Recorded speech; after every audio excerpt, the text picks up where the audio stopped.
அதாவது உலகின் எல்லா மூலையிலும் தமிழன் இருக்கிறான், தமிழனுடைய மூலையில் தான் தமிழ் இல்லை என்று சொல்வார்கள். ஆனால் உலகின் எல்லா மூலையிலும் தமிழன் இருக்கிறான், அவர்களுடைய இதயத்தில் தமிழனாக இந்த வேல்முருகன் இருக்கிறார் என்பதுதான் உண்மை.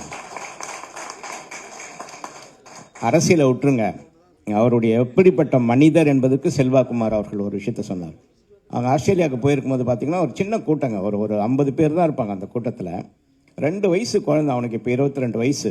அவன் கண்ணீரோடு சொல்கிறான், அதாவது அன்றைக்கி நீங்கள் என்னை போட்டில் ஏற்றி அனுப்பலைன்னா நாங்கள் உயிரோடே வந்திருக்க மாட்டோம் ஆஸ்திரேலியாவுக்கு. நான் அன்றைக்கி பெரிய சாஃப்ட்வேர் கம்பெனியுடைய அதிபராக இருக்கேன், நான் நன்றி சொல்கிறதுக்காக உங்களுக்கு திருப்பி வந்தேன். நான் அவர்கிட்ட கேட்டேன், ஏன்னா நீங்கள் இதெல்லாம் ஏன்னா வெளியே சொல்ல, இதெல்லாம் நம்மலாம் சொல்கிறதுக்காக செய்கிறோம், இது நம்முடைய தமிழ் ஆள், நம்முடைய தமிழனும் சாவுறான், எதை வேணாலும் எதிர்த்து நம்ம செய்யணும் இல்லைன்னே அந்த சொல்லக்கூடிய மனசு இருக்குது பாருங்கள், அது ரொம்ப ரொம்ப பெரிய மனசு. அதனால தான் கலைஞர் அவர்கள் இவர் சட்டசபையில் பேசி முடிச்சோன்னா, நீ வேல்முருகன் இல்லையா தூள் முருகன் அப்படின்னு சொல்லி பாராட்டு பெற்றவர் அவர். ஆகவே வேல்முருகன் அண்ணன் அதே மாதிரி மனிதாபிமானம், கலைஞர் பாராட்டின மாதிரி அவருக்குள்ள ஒரு எம்ஜிஆரும் இருக்கார்.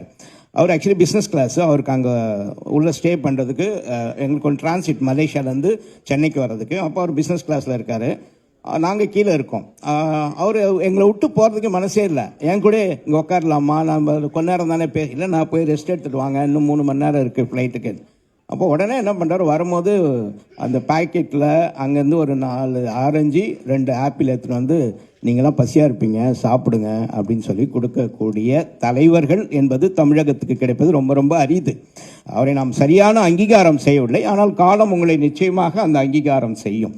நீங்களாம் சுயமரியாதையோட தன்னம்பிக்கையோடு இருக்கிறதுனால இது பெரியாருடைய மண், நிச்சயம் உங்களுக்கான ஒரு வாய்ப்பு வரும். நான் அரசியல் பேச விரும்பவில்லை, ஆனால் இந்த கூட்டத்திற்கு வந்திருக்கின்ற போது எப்படிப்பட்ட மனிதரை நாம் அழைத்திருக்கிறோம் என்பதை நீங்கள் தெரிந்து கொள்ள வேண்டும் என்பதற்காகத்தான் அவரை பற்றி நான் சொல்லுகிறேன்.